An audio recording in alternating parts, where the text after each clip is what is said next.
Class कितना पढ़ लिया था? एवरेज वैल्यू पढ़ ली सारी।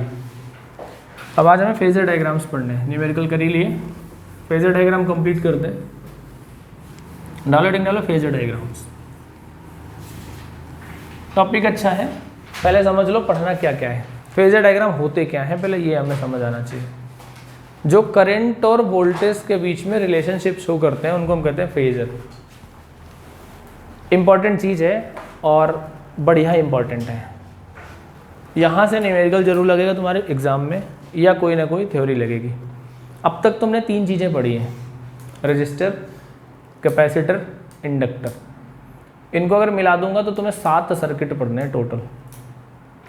Are, L, C, L R, C R, L C, L C R. तुम्हारे सिलेबस में पैरेलल नहीं है, केवल सीरीज कॉम्बिनेशन है, बस ध्यान रखना। सारे सीरीज के कॉम्बिनेशन के पढ़ने हैं तुमको, पैरेलल का कोई सा भी नहीं पढ़ना। बता दूंगा हल्का सा न्यूमेरिकल के पॉइंट ऑफ व्यू से किस तरीके से लगता है। तो पहले फेजर डायग्राम की डेफिनेशन लिख लो। A diagram representing, phasor diagram, a diagram representing current and voltage as vectors, bracket में लिखना phasors, current and voltage as vectors या ब्रैकेट में लिख लो फेजर्स। ठीक है, अच्छा एसी के सर्किट्स पढ़ने, कितने पढ़ने? 7। शुरू करते हैं। सबसे पहला सर्किट आता है प्योरली रेजिस्टिव सर्किट। एक एक लाइन समझना। प्योरली रेजिस्टिव सर्किट मतलब एसी में केवल रेजिस्टेंस लगा होगा बस। फिर हमें पढ़ना होगा इंडक्टिव सर्किट, फिर कैपेसिटिव सर्किट, फिर उनका कॉम्बिनेशन पढ़ना होगा। तो अगर हम बात करते हैं प्योरली रेजिस्टिव सर्किट की, तो सपोज करो ये कोई एसी सोर्स है, इसके साथ आपने क्या जोड़ा? रेजिस्टेंस। ये लगा दिया, ये सर्किट क्या बन गया तुम्हारा? रेजिस्टिव सर्किट बन गया। ठीक, ये रेजिस्टेंस है, ये वोल्टेज होगा V equal we naught sine omega t. देखो V equal we naught sine omega T का हो या E equal e naught sine omega T, V बनाते हो तो समझ आ जाती है अच्छे से। We have V equal we naught sine omega t पढ़ना होता है।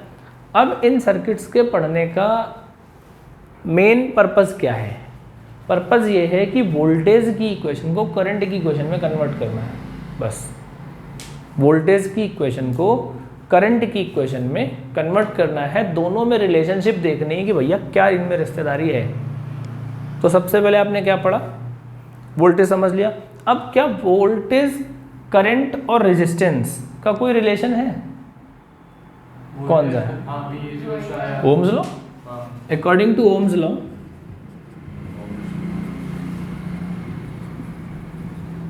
V इक्वल आई आर होता है। इसे 1 मानो, इसे 2 मानो, दोनों को कंपेयर कर दो, सब्स्टिट्यूट कर दो, तो from first and second I R will be equal to V naught sine omega T.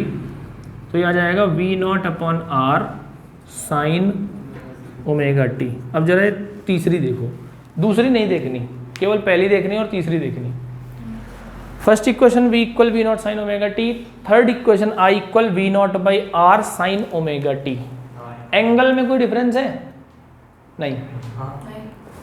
पहले वाले में ओमेगा टी, तीसरे वाले में ओमेगा टी, मतलब एंगल में कोई डिफरेंस नहीं है। तो फेस डिफरेंस कितना आ गया?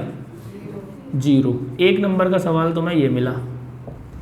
ये आएगा कि अगर केवल रेजिस्टेंस जुड़ा होता है तो फेस डिफरेंस कितना होता है? 0। या दूसरे शब्दों में कह सकते हो केवल रेजिस्टेंस जुड़ा होता है तो वोल्टेज और करंट सेम फेस पे होते हैं। वोल्टेज और करंट सेम फेस पे होते हैं, सेम एंगल पे होते हैं, उनका एंगल चेंज नहीं होता।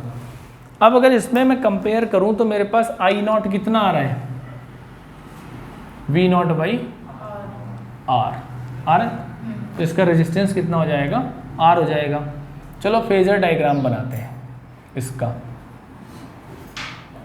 अगर मैं फेजर डायग्राम बनाने जाऊं तो ये मान लो वोल्टेज के लिए है,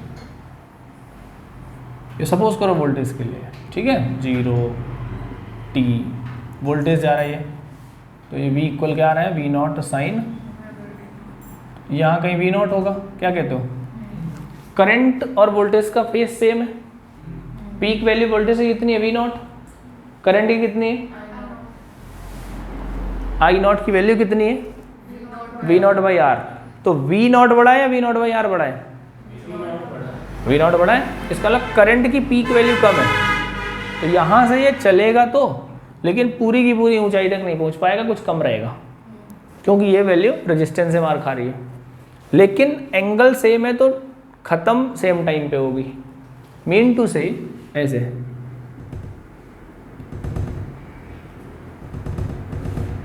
ये चीज आ रही बात समझ, पीक वैल्यू जो होगी ये v नॉट बाई आर होगी।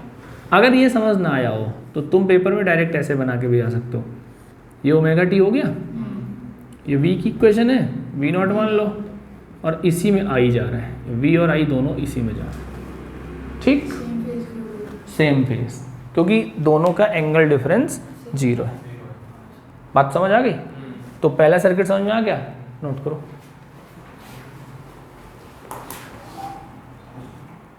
रेजिस्टिव कर लिया, अब करेंगे कैपेसिटिव, तो डालो हेडिंग डालो प्योरली कैपेसिटिव सर्किट। अब क्या करोगे सर्किट में, कैपेसिटेंस लगाएंगे, प्योरली कैपेसिटिव सर्किट, चाहे कैपेसिटर लगाओ चाहे इंडक्टर लगाओ, एक ही बात, अपने मतलब भर का मिटा ले, इतना तो बचा ही दूं यार तुम्हारे लिए। अब सर्किट में सी लगेगा, प्योरली कैपेसिटिव सर्किट, ये देखो लग गया सी। अब जिस सर्किट में सी लगा यार तुम्हें कैसे समझ में आ जाएगा, सही बात है, तो कोशिश करना कि समझ आ जाए। केवल कैपेसिटेंस लगाना है, रेजिस्टेंस नहीं लगाना है।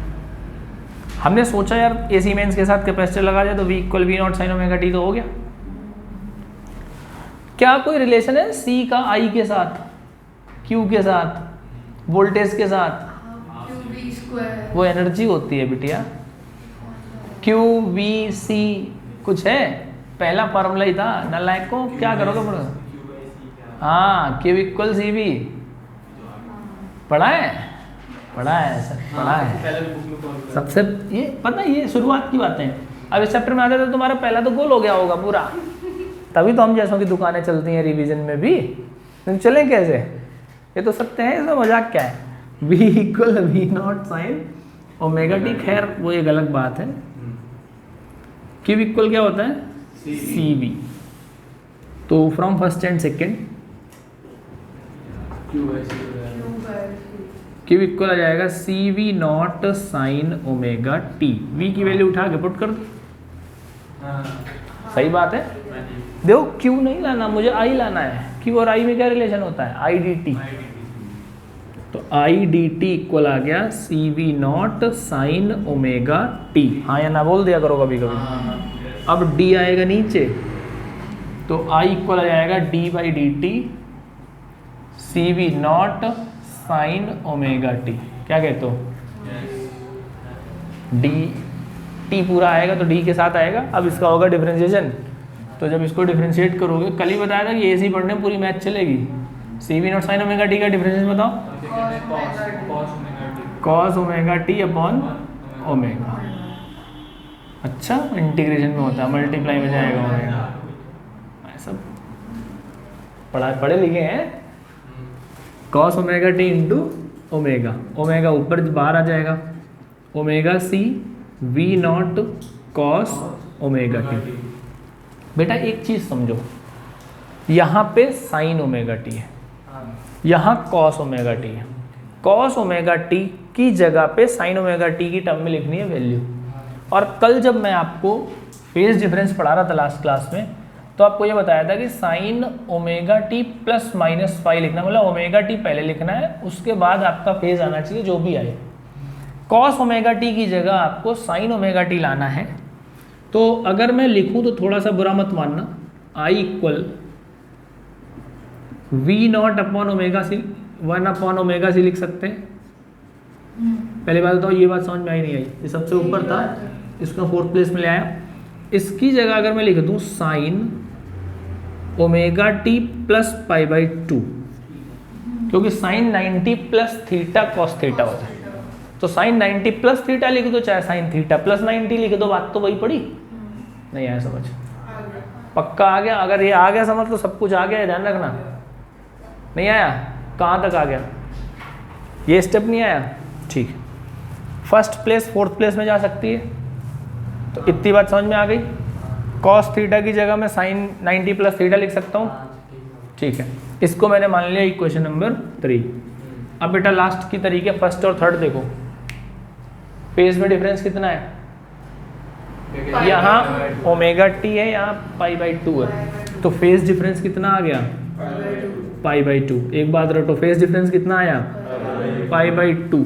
ये तो रटना था, अब लेकिन समझना क्या वो समझो। करंट में प्लस है, वोल्टेज में केवल ओमेगा टी है। मतलब सपोज करो इसके पास x रुपीज़ है, मेरे पास x प्लस 10 है, तो किसके पास ज़्यादा है? मेरे पास ज़्यादा है। तो करंट आ गया, वोल्टेज आ गया, कौन आ गया? करंट आ गया। तो करंट लीड कर रही है वोल्टेज को bye phase angle pi by 2। ये बात रटनी है, कैपेसिटर में करंट लीड करती है वोल्टेज को bye phase angle pi by 2। नहीं आया समझ? तो यहां पे लिखेंगे current leads the voltage by phase angle pi by 2। Concept समझ आ रहा है? दूसरी लाइन क्या बना सकते हो? दूसरी लाइन ये बना सकते हो, वोल्टेज लैग्स बिहाइंड, वोल्टेज पीछे है ना, bye phase angle pi by 2। दोनों बातें कह सकते हो, किसी बुक में ऐसा लिखा हो, किसी में ऐसा, तो कुछ नया नहीं लिखा। वोल्टेज क्या है? पीछे है 90 डिग्री, ठीक है। तो यहां से बेटा आई नॉट कितना आएगा जरा बताना? आई नॉट आएगा V naught upon 1 upon omega C आएगा भाई। I equal I naught sine omega T से कंपेयर करके आई नॉट तो यही आया। अबे नहीं आ रहा समझ, लगाऊं अभी? आ गया समझ। तो आई नॉट इक्वल क्या आ गया? V naught upon 1 upon omega C. तो इसका रेजिस्टेंस कितना है? 1 अपॉन ओमेगा सी। ये रेजिस्टेंस है। तो यहाँ पे रेजिस्टेंस का नाम चेंज है केवल, बस इसको बोलते हैं कैपेसिटिव रिएक्टेंस। नाम बस बदला हुआ है और कुछ नहीं है। एक्सी होगा 1 अपॉन ओमेगा सी। तो अगर कैपेसिटर जुड़ा होगा तो जो रिएक्टेंस निकलेगा, कैपेसिटिव रिएक्टेंस मीन सर्किट का जो रेजिस्टेंस होगा वो 1 अपॉन ओमेगा सी होगा। क्लियर बात? सर्किट का जो रेजिस्टेंस होगा क्या होगा? 1 अपॉन ओमेगा सी होगा। अब ओमेगा होता है 1 अपॉन 2 पाई न्यू। तो मैं क्या लिख सकता हूँ कि X C proportional 1 upon nu. Frequency बढ़ेगी तो एक्सी घटेगा, फ्रीक्वेंसी घटेगी तो एक्सी बढ़ेगा। आ सकता है ये? इसको नोट करो, फिर फेजर डायग्राम बनाते हैं। ये फेजर डायग्राम समझा दूं कहीं पे? चलो यहाँ पहले समझ लो, इतने में तो समझ जाओगे।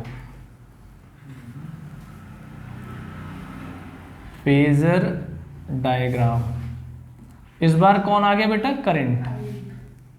देखो वोल्टेज ऐसे चल रहा है तो करंट ऊपर से स्टार्ट होगा। आ रही है बात समझ? इस तरीके से ऐसे, अरे साइकिल तो पूरी बनाएगा ना।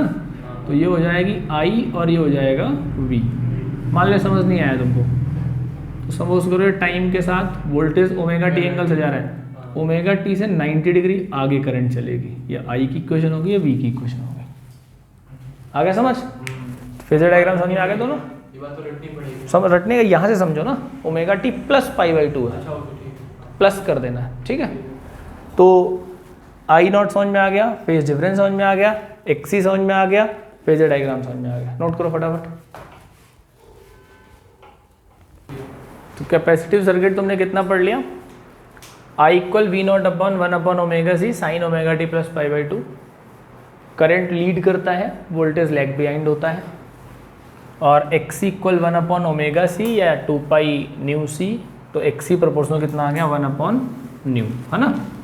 अच्छा एक क्वेश्चन आता है, मैंने कई बार देखा भी है कैपेसिटर जो है AC में कनेक्ट करते हो या DC में कनेक्ट करते हो? पहले तो मैं तो सिंपल एक ही बात पूछ रहा हूँ, कैपेसिटर AC में कनेक्ट होता है या DC में कनेक्ट होता है? DC में क्यों नहीं होता? तूने क्या कह रहा उसका मन? ये मैंने कहीं मीम पढ़ा था, मीम में ही था, कहीं और नहीं था, लिखा हुआ था why capacitors are not connected in DC। Question भी लिख लो। तो पहले तो मीम का आंसर मैं बताता हूँ। कैपेसिटर ऐसा होता है, तो क्वेश्चन क्या था, कैपेसिटर को DC में कनेक्ट क्यों नहीं करते? देखो DC ऐसे आती है तो कहता है टकरा के वापस चली जाती है, इसलिए वो नहीं जाती है। मीम का क्वेश्चन है। अब क्योंकि AC ऐसे आती है, ऐसे निकलती है और ऐसे निकल जाती है, इसलिए कैपेसिटर को AC में कनेक्ट करते हैं, DC में कनेक्ट नहीं करते। बहुत मारा था साइंटिस्ट ने उसको, मास्टर ने भी पेल दिया था बिल्कुल। यहाँ समझो, अब मैं तुमसे पूछ रहा हूँ, तुमने बता दिया कि AC में कनेक्ट होता है, हो सकता है यहीं से देख के बता दियो क्यों DC में कनेक्ट नहीं होता। नॉर्मल आपके पास एक क्वेश्चन है, कैपेसिटर को हम DC में कनेक्ट क्यों नहीं करते? आंसर तुम्हारे बोर्ड में लिखा हुआ है और कहीं नहीं लिखा हुआ।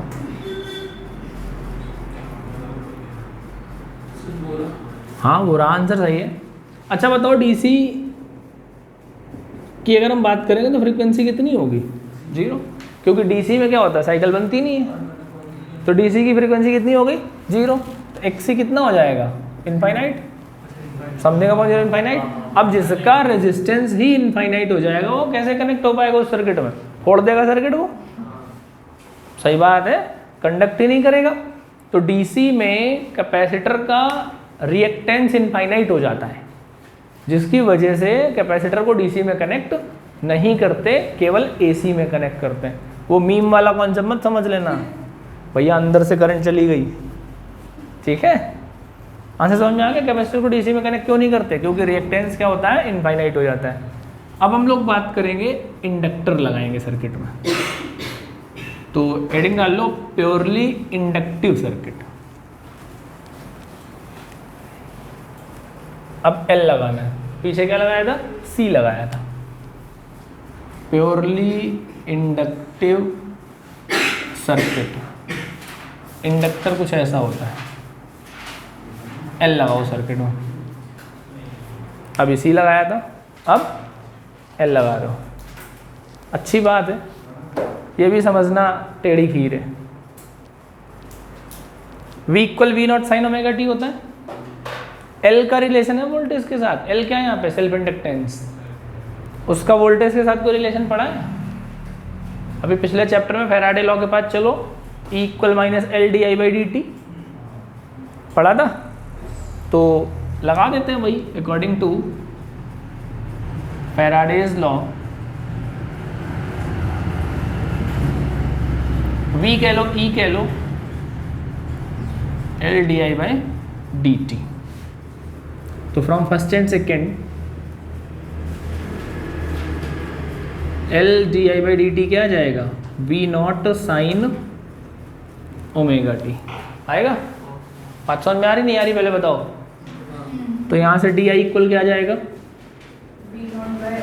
V not by L sine omega T D T. अब क्या होगा दोनों का? इंटीग्रेशन, क्योंकि डी टी ऊपर पहुँच गया तो इंटीग्रेट कराएगा। डी आई का इंटीग्रेशन बताओ, I V naught upon L constant sine omega T का integration minus cos omega T upon omega. सही है। I equal V naught upon omega L minus cos omega T. समस्या फिर minus cos omega T को sine omega T की term में लिखना है। तो साइन 90 माइनस थीटा होता है कॉस थीटा, तो sine theta minus 90 minus cos theta नहीं हो जाएगा? दोबारा समझने की कोशिश करो। साइन 90 माइनस थीटा कितना होता है? Cos theta. तो अगर मैं तुमसे कह दूं कि साइन थीटा माइनस 90 लिखना है तो माइनस कॉस थीटा नहीं लिख दोगे? तो अंदर वाले को चेंज करके, तो अगर अंदर वाले को मैं चेंज कर दूं तो I equal V naught upon omega L sine omega T minus pi by 2 नहीं लिख सकते हो? हाँ या ना? अब फर्स्ट देखो और थर्ड देखो, बीच का कुछ नहीं देखना। फर्स्ट देखा और थर्ड देखा, तो फेज डिफरेंस कितना है? पाई बाई 2। सबसे पहली बात तो फेज डिफरेंस आ गया पाई बाई 2। कौन आगे है? करंट वोल्टेज, वोल्टेज, क्योंकि आई में माइनस है तो इसका मतलब वोल्टेज आगे। तेरे पास x रुपीज़ है, मेरे पास x माइनस 10 है, तो कौन आगे? हाँ पहली बार इसके पास मैंने ज़्यादा पैसे किए हैं। चलो ठीक है, लड्डू नहीं आए अभी तुम्हारे। कह रहा उसी 10 रुपये लड्डू। बेटा जब तक लड्डू नहीं खिलाओगे नंबर अच्छे नहीं आएंगे, ये शराब है हमारा। v कह रहा कल ही ले आऊँगा मैं। नहीं, नंबर बढ़िया आएंगे तुम सबके। I equal we naught upon omega L sine omega T minus pi by two, कौन आगे? वोल्टेज। तो voltage leads the current by phase angle pi by two, या current lags behind the voltage by phase angle pi by two. बात समझ में आ गई? तो voltage क्या करता है? यहाँ पे वोल्टेज मतलब ईएमएफ है। Voltage leads the current by phase angle कितना?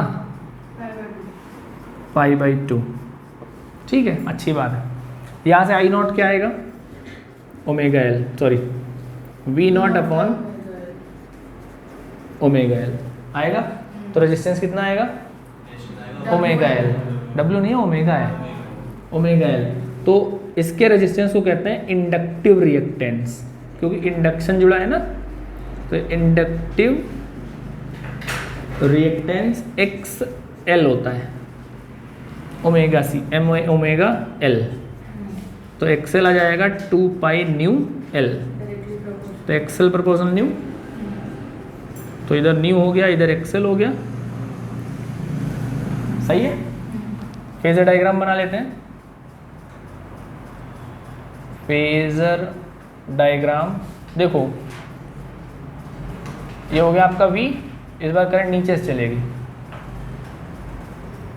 बात समझ में आ रही है? क्योंकि करंट पीछे है।